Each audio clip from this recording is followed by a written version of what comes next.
que nous, on continue de subir l'histoire de l'humanité. C'est le problème, c'est le postulat que je pose. Quand vous regardez la direction que prend l'humanité, eh bien, demain, la Chine va dominer l'humanité.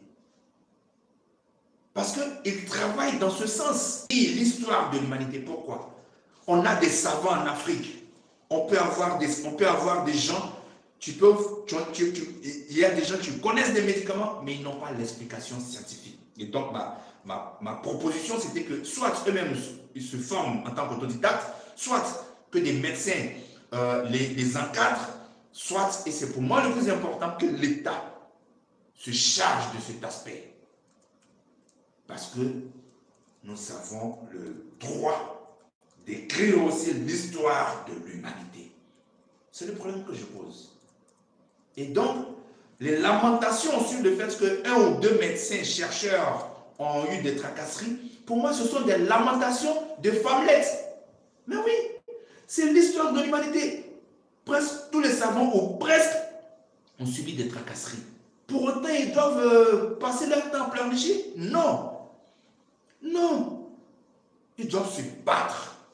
Ils doivent se battre, poser leur science. C'est comme ça que ça s'est passé dans toute l'histoire de l'humanité. Ça, c'est pour le premier chapitre sur la médecine traditionnelle africaine. Le deuxième point divers, c'est donc, je ne sais pas si vous avez fait la même remarque que moi, mais le préfet d'Abidjan, Vincent Tobi, vous l'entendez avant? Moi, en tout cas, je suis allé sur sa page et cela fait 2-3 jours que je n'entends plus. Je lis beaucoup de choses.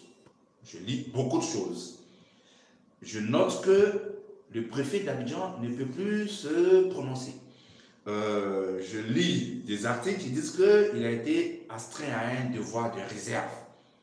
Ok, il n'y a pas de problème. Moi, je ne sais pas ce que c'est. Mais cela me donne un peu de peine quand même. Je vous le dis en toute sincérité, cela me donne un peu de peine. On a l'impression que le monsieur a été contraint au silence. Il a été contraint au silence. Pourquoi? Parce qu'il fait son travail.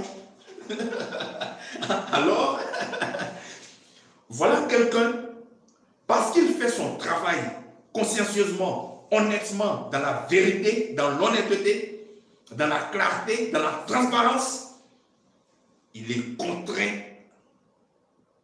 Il est contraint, comment on dit ça, à la réserve. Il doit se taire parce qu'il fait son travail. Voyez-vous le paradoxe? Fais ton travail, tu fais ton travail, ah oui, tu fais très bien ton travail, mais pour cela, tu dois te taire. Mais un préfet qui ne communique pas avec sa population, il s'arrange comment pour faire passer ses messages? Alors, l'intervention, je profite donc de cette affaire du préfet d'Abidjan, Vincent Tobi, pour évoquer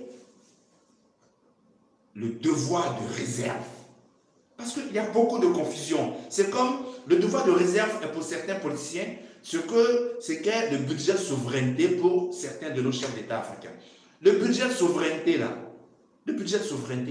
ça n'est pas de l'argent de poche du président. C'est faux. C'est faux. Les gens vous disent non, il a pris ça sur son budget de souveraineté. C'est faux. Les fonds spéciaux dans les ministères, ce n'est pas l'argent de poche des ministres. Non. Non, c'est encadré. Il y a des dépenses de souveraineté. Je dis n'importe quoi. Écoutez, il y a un président dans un État voisin qui nous emmerde.